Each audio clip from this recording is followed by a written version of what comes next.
భగవద్గీతకి హనుమాన్కి సంబంధం ఏంటి ఈ రీల్లో చూద్దాం. సో మనందరికీ హనుమాన్ అంటే బలశాలి అని తెలుసు, కానీ గీత ప్రకారం హనుమంతుడు పరిపూర్ణ జ్ఞాని అని మన లాస్ట్ రీల్స్ లో చూసినాం. పరిపూర్ణ జ్ఞానం అంటే ఏంటిదో, కృష్ణుడు మెచ్చిన భక్తుడు అంటే ఎట్లుంటాడో లాస్ట్ 7th చాప్టర్ లో చూసినాం కదా. సో అది అసలు హనుమాన్ని చూసి నేర్చుకోవచ్చు. ఎందుకనంటే నిస్వార్థ భక్తి.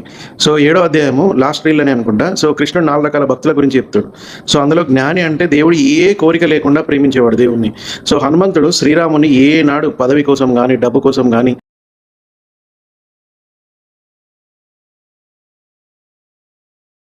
అట్లాంటి నేచర్, అట్లాంటి యాటిట్యూడ్. సో సెకండ్ పాయింట్ వచ్చేసి నిష్కామ కర్మయోగం.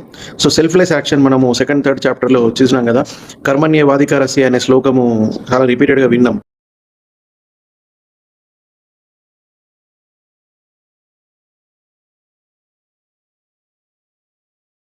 అని చెప్పిండు. సో తన అహంకారాన్ని ఎక్కడ చూపించలేదు, ఇదంతా నేను అని. సో విజయంలో గర్వం లేకపోవడమే అసలైన యోగం. సో అది హనుమాన్ యూస్ నేర్చుకోవచ్చు. తర్వాత పాయింట్ నెంబర్ 3, ఇది రియల్ లైఫ్ లెసన్ కొంచెము.